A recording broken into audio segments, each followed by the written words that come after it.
আমরা দীর্ঘদিন বিভাজিত ছিলাম। এই বিভাজনের ফলে সমাজের একটা গোষ্ঠীর সঙ্গে আরেকটা গোষ্ঠীর দূরত্ব, সংশয়, অবিশ্বাস এগুলো তৈরি হয়েছে।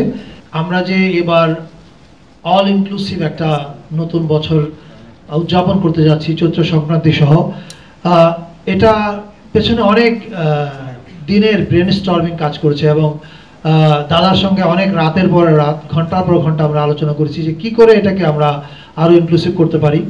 এবং আমরা খুব আনন্দিত যে সকল জাতিগোষ্ঠী এটাকে সাদরে গ্রহণ করেছে। আমি আমাদের সংস্কৃতি মন্ত্রণালয়ের সহযোগিতায়, পরোক্ষ বা কিছুটা প্রত্যক্ষ সহযোগিতায় যে অনুষ্ঠানগুলো হচ্ছে, অথবা কিছু সরাসরি বেসরকারি উদ্যোগে হচ্ছে কিন্তু ফ্ল্যাগশিপ প্রোগ্রাম আমাদের নতুন বছরে, সেগুলো বলার আগে আমি একটু জাস্ট অল্প কিছুক্ষণের জন্য অল্প কথায় আমাদের কালচারাল পলিসির ফিলসফিটা বলতে চাই, যে কোন জায়গা থেকে কেন আমরা এই কাজগুলো করছি। আপনারা খেয়াল করবেন যে আমাদের সরকারের গৃহীত সব ব্যবস্থার মূলে আছে দুইটা জিনিস, একটা হচ্ছে কালচারাল হিলিং এবং আরেকটা হচ্ছে কালচারাল ইনক্লুসিভনেস। কালচারাল হিলিং মানে হচ্ছে, আপনারা জানেন যে আমরা দীর্ঘদিন বিভাজিত ছিলাম। এই বিভাজনের ফলে সমাজের একটা গোষ্ঠীর সঙ্গে আরেকটা গোষ্ঠীর দূরত্ব, সংশয়, অবিশ্বাস এগুলো তৈরি হয়েছে।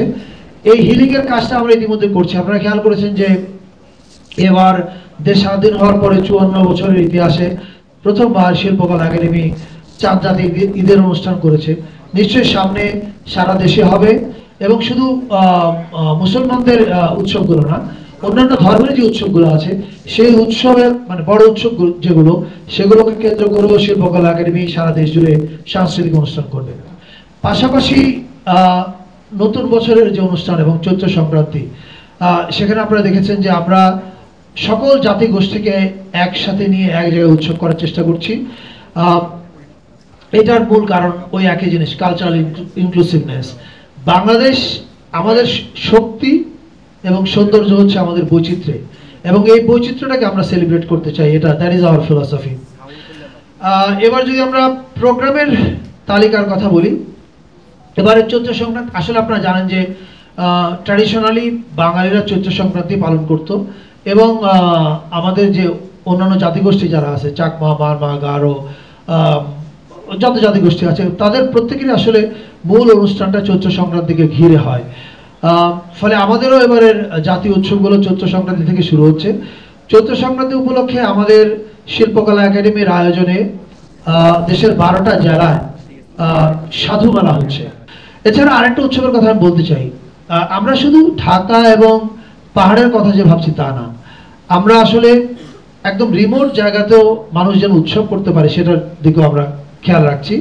আপনারা জানেন যে শ্রীমঙ্গল বা মৌলভীবাজার ওই এলাকায় আমাদের অনেক চা শ্রমিক কাজ করেন, তাদের অন্যতম উৎসবটা হচ্ছে ফাগুয়া উৎসব।